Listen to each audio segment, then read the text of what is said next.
My name is Lee Monroe. I'm 29 years old. And the night my sister told everyone I was living off the family, she said it at my parents' anniversary dinner with a champagne glass in her hand and a smile on her face.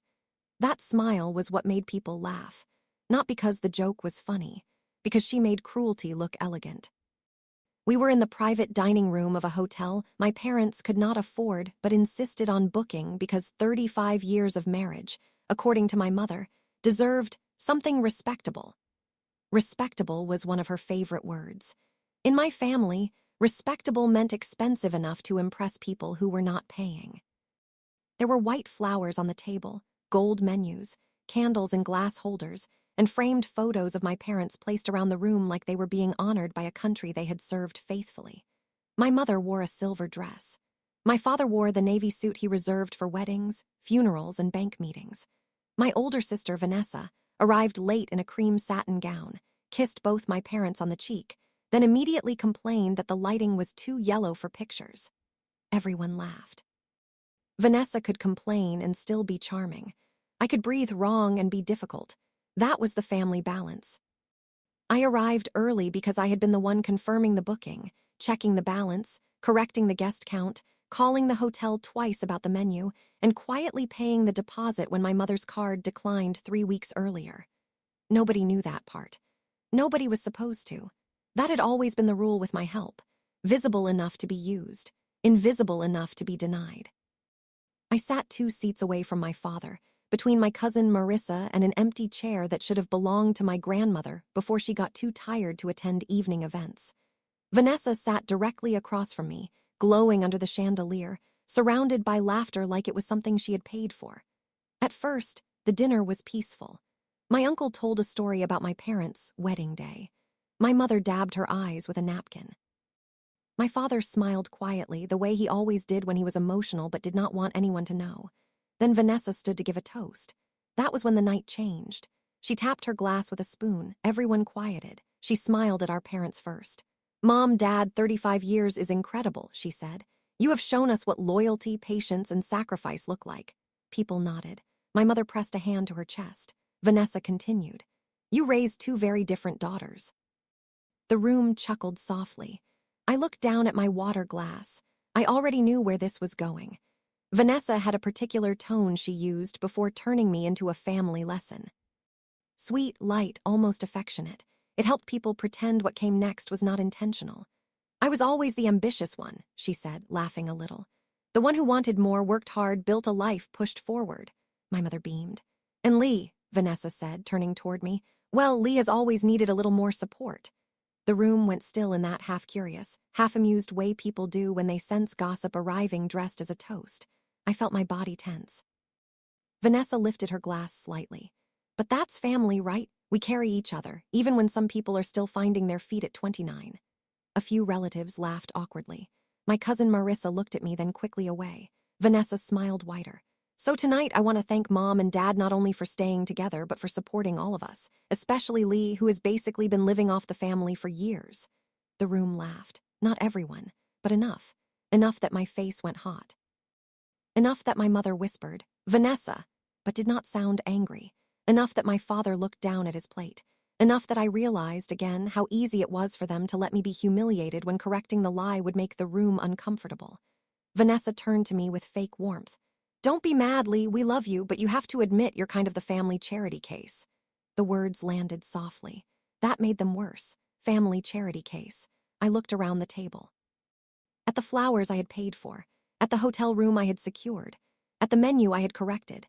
At the parents whose electricity, mortgage arrears, medical bills, credit card minimums, and insurance gaps I had been quietly covering for 4 years. And I did not say a word. I just sat there. Still. Calm. Almost peaceful.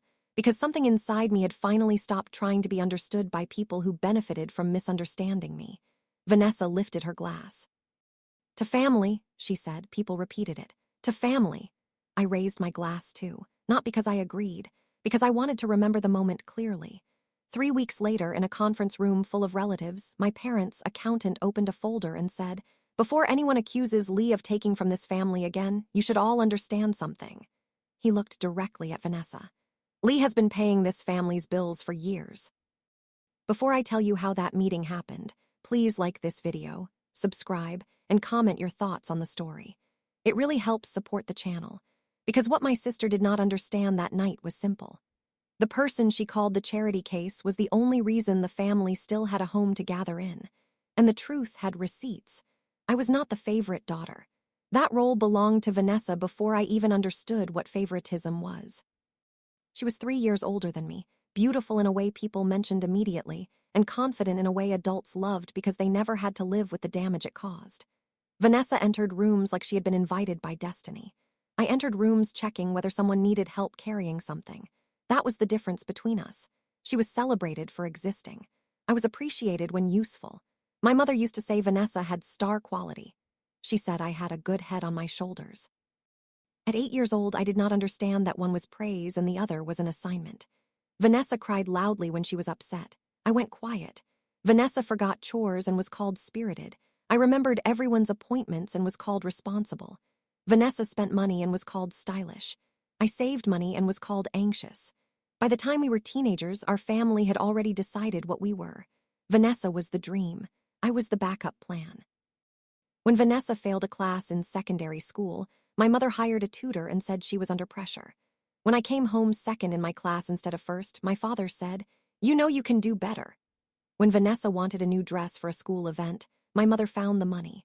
When I needed money for exam registration, I was told to understand that things were tight. Things were always tight when I needed them. Things became possible when Vanessa wanted them. I learned early that fairness was not a language my family spoke fluently, so I became useful. Usefulness was safer than wanting. At 14, I was helping my father organize receipts for his small printing business. At 16, I was filling out my mother's hospital reimbursement forms. At 19, I was working part-time while studying accounting because I already knew nobody was coming to rescue me if fees were due. Vanessa studied communications, changed courses twice, traveled with friends, and posted captions about becoming the woman she deserved to be. I studied numbers because numbers did not flatter anyone. They told the truth. After graduation, I got a job as an accounts assistant at a mid-sized facilities company. It was not glamorous. Nobody clapped. Nobody asked to hear stories about supplier reconciliations at family dinners. But I was good at it. I liked clean records. I liked bank statements that matched ledgers. I liked the quiet satisfaction of finding why money had gone missing before people started blaming ghosts. By 25, I had moved into a small apartment 15 minutes from work. It was not fancy, but it was mine. 1 bedroom, old tiles, weak water pressure, good sunlight in the mornings. I bought second-hand furniture. I cooked most of my meals. I saved aggressively. My family called it managing. Vanessa called it struggling. Then my father's business started failing. Not dramatically at first. A late supplier payment here. A missed tax filing there. A client who delayed payment. A printer that broke down. A loan that rolled into another loan. My father had pride, but not discipline. He hated bad news, so he avoided opening envelopes. My mother hated conflict, so she pretended unopened envelopes were not dangerous. Vanessa hated inconvenience, so she stayed out of it completely. I found out because my mother called me crying one evening. Not Vanessa, me. "Lee," she said, voice shaking, "your father is very stressed." That was how emergencies always introduced themselves. Not as bills, not as debt, as someone's feelings. I went over that night. The dining table was covered with papers, bank letters, supplier notices, a tax penalty, electricity disconnection warning, mortgage arrears. My father sat in the living room pretending to watch television. My mother whispered as if the documents could hear shame. "Can you just look at it?" Just. That little word families used to shrink the size of what they are asking. I looked. It was worse than she admitted. They were 3 months behind on the mortgage. 2 utility accounts were overdue. My father's business account was nearly empty. A business loan had gone unpaid long enough to trigger penalties. My mother had been using a credit card for groceries and medication. I remember sitting there at the table, 25 years old, staring at numbers that belonged to people twice my age, feeling something heavy settle over me. Not anger, responsibility. The old trap. I made a spreadsheet, called the bank, negotiated a temporary mortgage arrangement, set up payment plans, prioritized utilities, spoke to a tax consultant, reviewed my father's receivables, found 3 clients who owed him money and drafted messages he could send without sounding desperate. For 2 weeks, I lived inside their crisis. Then came the question. My mother stood in the kitchen, twisting a dish towel in her hands. "Lee, could you cover the electricity and the medication bill for now, just until things balance out?" Just until, for now, temporary. Those are the opening lyrics to every permanent family burden. I paid it. Of course I did, because my parents needed help, because I could. Because I told myself love sometimes looked like sacrifice.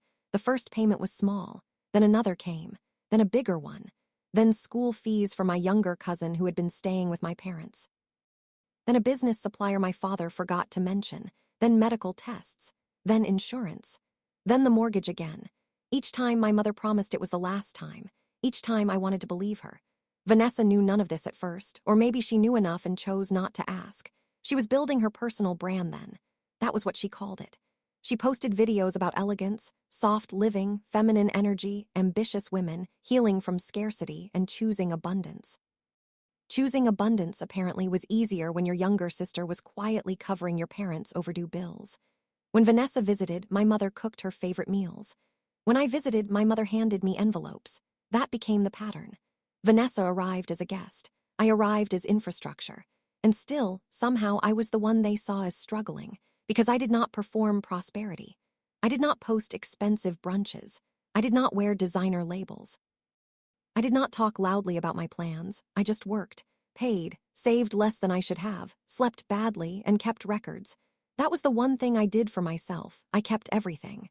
Bank transfers, receipts, emails, payment confirmations, screenshots of messages asking for help, spreadsheets showing what I had covered and when.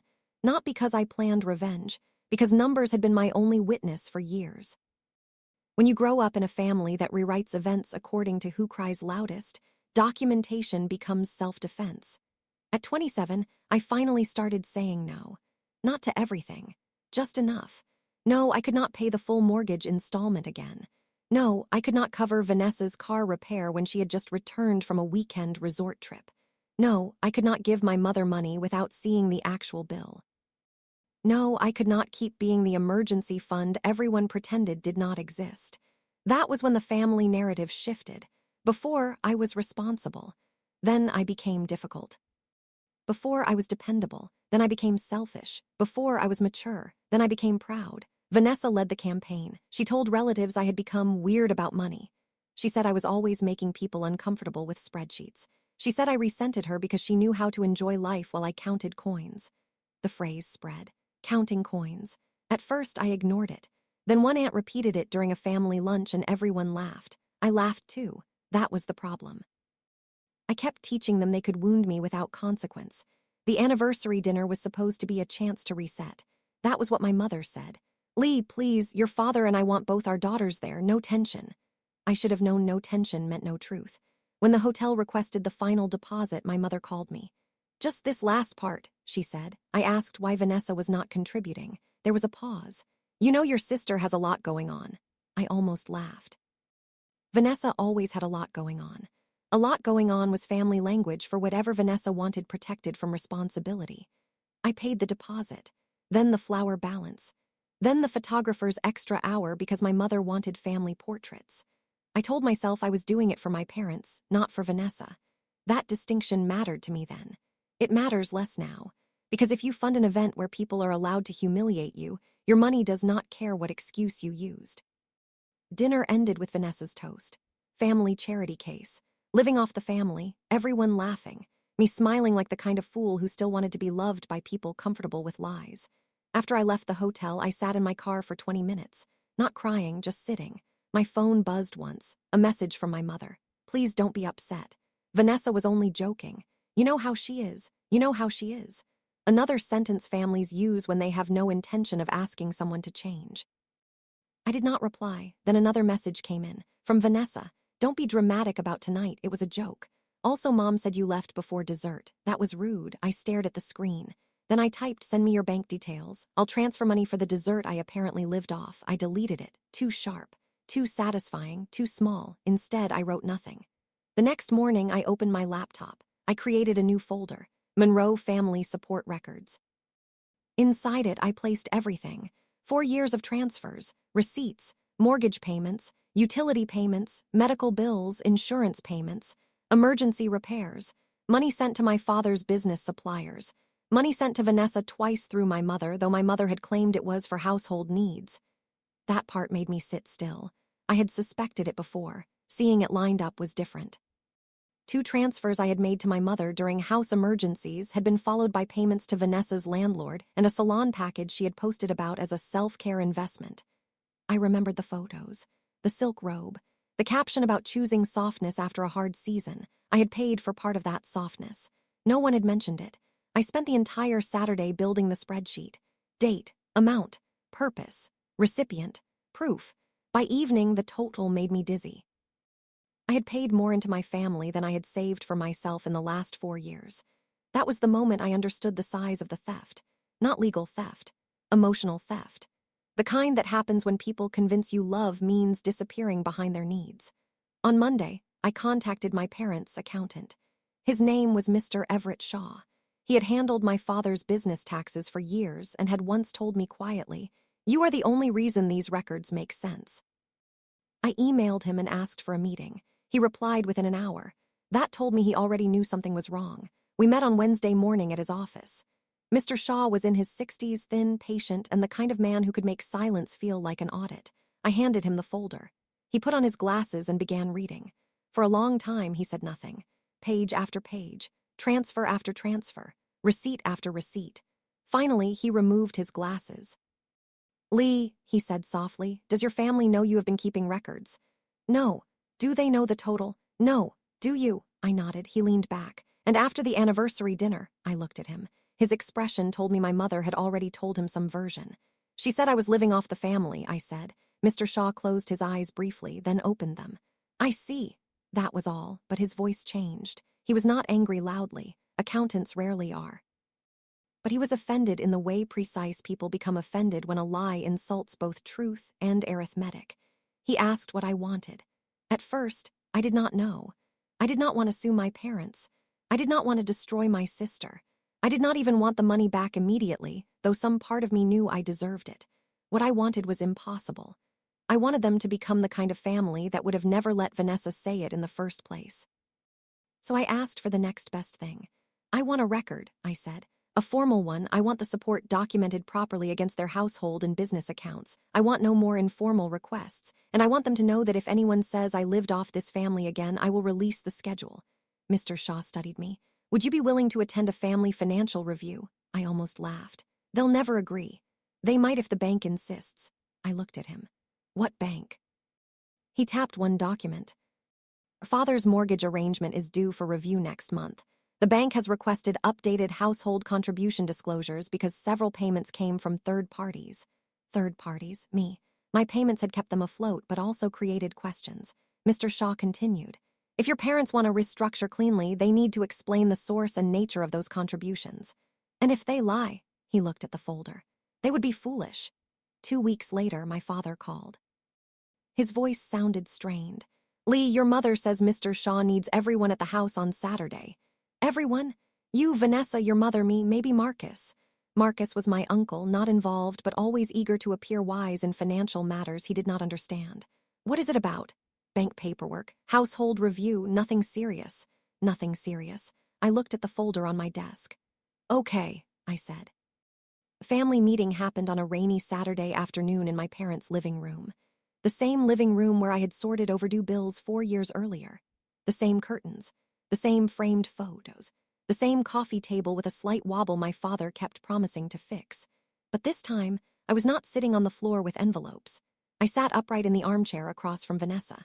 Mr. Shaw sat at the dining table with his laptop and 2 folders. My parents sat side by side on the couch. Vanessa arrived 20 minutes late wearing sunglasses on her head and irritation on her face. "I don't know why I need to be here," she said, dropping into a chair. "I have a client call in an hour." Mr. Shaw looked at her calmly. "This should not take long if everyone is honest." That got her attention. My mother gave a nervous laugh. "Everett, you make it sound so dramatic." He did not smile.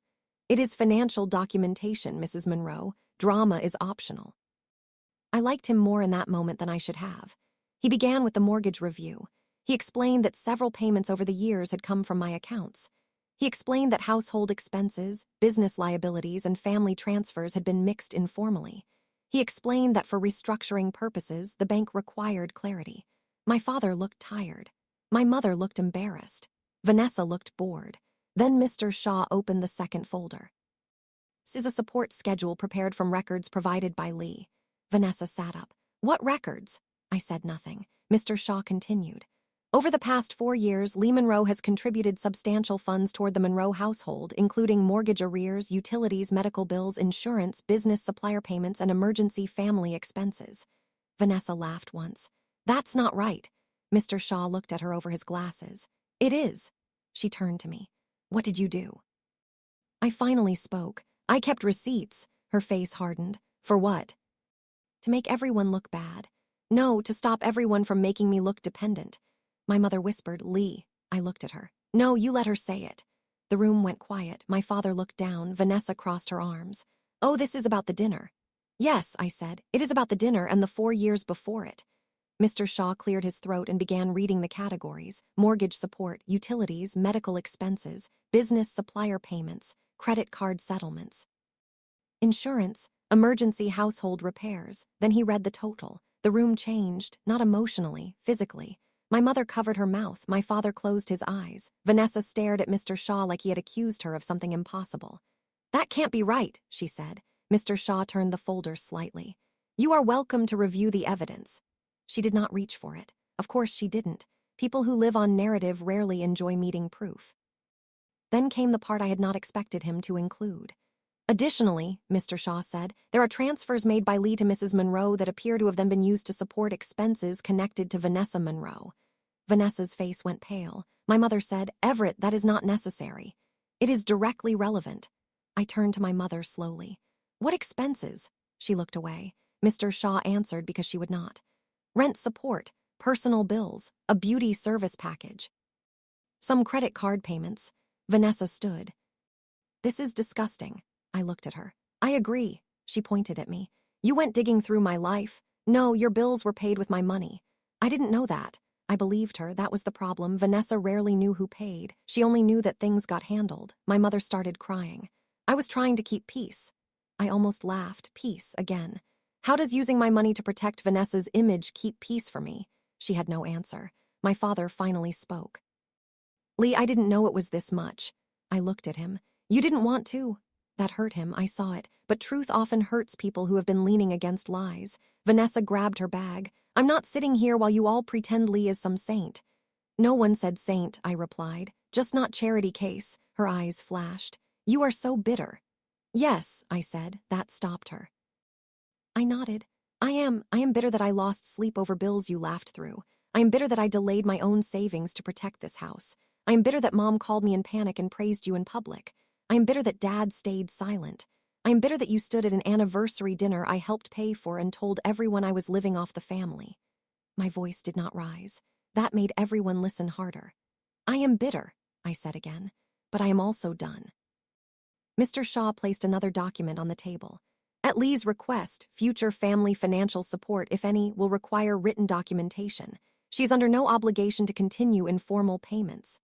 Vanessa scoffed. So what you want us to beg now? I looked at her. No, I want you to budget. It was not a clever line, not dramatic, but Mr. Shaw coughed into his hand and I think he was hiding a laugh. The meeting ended badly. Real truth often does. Vanessa left first, slamming the door. My mother cried into a tissue. My father walked to the kitchen and stood there with his hands on the counter. Mr. Shaw packed his folders and paused beside me. You did well, he said quietly. I don't feel well. That is not the same thing. He left. For a few minutes I sat alone in the living room, then my father came back. He looked older.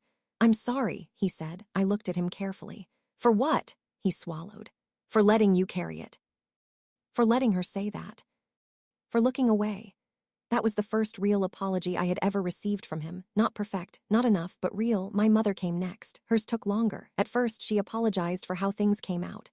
I shook my head. No, she blinked. No, that is not an apology, that is fog. Her mouth trembled. Then she tried again. I am sorry I used you as the safe child. That one landed. The safe child. Yes, that was exactly what I had been. The one who could be asked. The one who would understand. The one who would not explode. The one who would absorb embarrassment privately so the family could remain beautiful in public. I nodded once. I accept that. But accepting an apology does not mean returning to the job. I stopped paying. Not gradually. Immediately. The first month was chaos. My mother called twice about the electricity bill, then stopped herself. My father sold one of his old printing machines to cover a business payment. They canceled a subscription service. They reduced expenses. They survived. That was important. They survived without me, which meant some of what I had carried was never survival, it was convenience. Vanessa did not speak to me for 3 months. Then she sent a long message that began with, "I didn't know." I read it twice. It was not an apology, but it was the beginning of one. She said Mom had always made things sound like household emergencies. She said she thought I was contributing a little. She said she should not have joked at dinner. She said she was embarrassed. That word again, embarrassed. But this time it sounded different. Less like image, more like shame. I replied, "I believe you didn't know everything.